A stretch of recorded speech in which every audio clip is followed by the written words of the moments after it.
Hi, my name is PeeJ. Let me not waste your time. Today I'll be showing you how to make stinger transitions in Davinci Resolve. Stinger transitions are transitions where you can see the before and after clip on the screen at the same time. This includes wipes, cross dissolves, and certain motion graphic transitions. Before we start, we're going to open up our project settings down here with the cogwheel. Then we're going to go to our master settings, and then under optimize media, we're going to check mark the box that says automatically cache transitions in user mode and turn that checked on, and then we're going to save that setting. Then at the top, under the playback settings, in the render cache tab, you're going to hit auto or user and make sure that it's checked on. Now once we've done that, we can start. Here I have my source footage right here, and I have the whole clip of the whole scene in both of them right here. And then I'm going to compound clip both of these. So I'm going to click the clip, and right click, and then go up to new compound clip, and then hit create.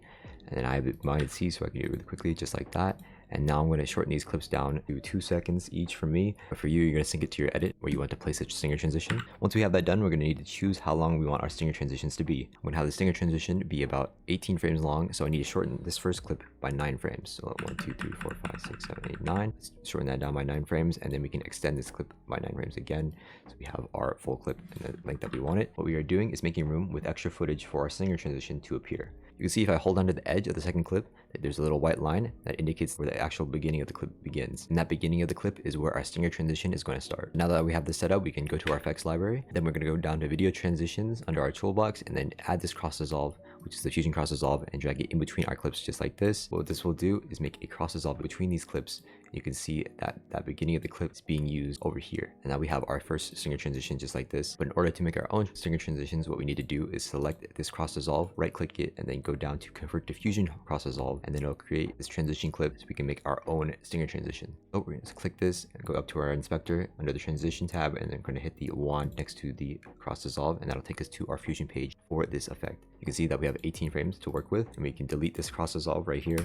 And so now we can go and make our own transition. So I'm going to add a merge node. We're going to do a ellipse wipe, do something like this, merge those two together. So we have the second clip, which is this one on top, and then we're going to add an ellipse mask from our toolbar and connect it to our merge one, just like this. And now we can see both clips here at the same time. And now if I click the ellipse, we're going to add an expression. So we're going to double click the height's value right here, and we're going to hit equal sign, and then we're going to connect this height to the width so they're both controlled at the same time. And then we're going to keyframe the width at the end and keyframe the width at the beginning, and then bring it down at the beginning. At the end, we're going to bring it up until it covers the whole screen. This is our first stinger transition that we have made. Now, if we want to shorten this down, our stinger transition will not be the same. It'll cut off because we're not using anim curves. In order for our stinger transition to be flexible, what we need to do is add anim curves to our width instead. If you don't know how to use anim curves, I have a video right here that teaches you how to use them. Otherwise, I'm going to do it right now as well. So we're going to right click the width. We're going to go down to modify width and then anim curves, and then go up to the modifiers tab at the top. Here, we're going to leave our source at transition, and we're going to change our curve to custom.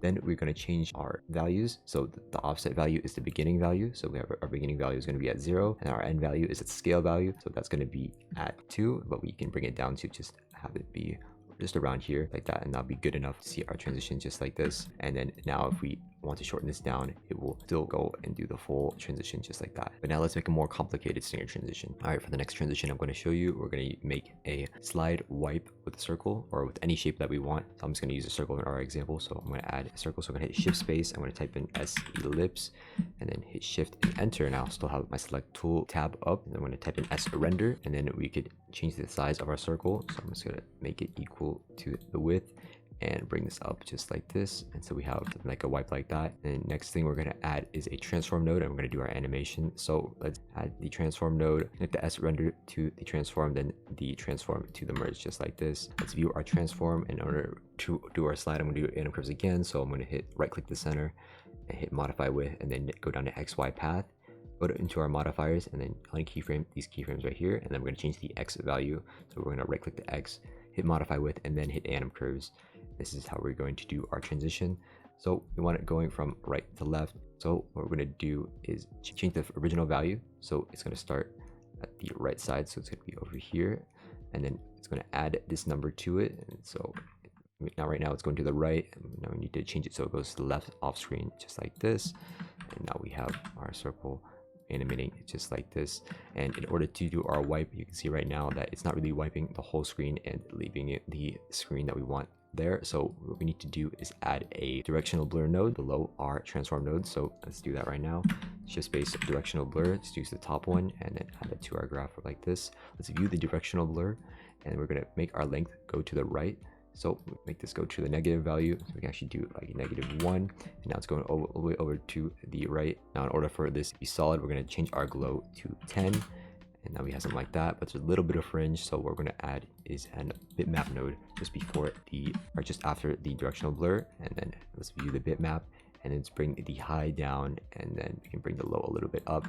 So it's pretty sharp and it's not too sharp or pixelated, and that should be good. But now if we look at our transition, we can see that it has our transition like that, but it cuts off at the end because we're going past our transition.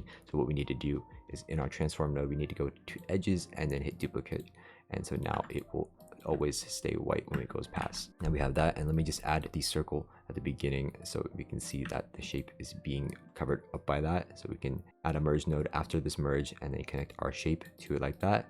And you can see actually the shape does not move because our transform node is right here. In order to have the exact same animation, what we're going to do is Control C this node, so it copies, and then we're going to hit Control Shift V, so it creates an instance node, which is an exact copy of this node, but you can just use it somewhere else. And then you connect this to our map just like this, and then now you can see the wipe happening with our circle just like that. Let me make it a little bit darker so you can see it better, just like that. And then you can see our wipe that just goes like that. And then if we want, we could change the spline of the animation in our anim curves. I just didn't do it right now. We can make it something like this. That's a little bit more of a whip pan kind of motion.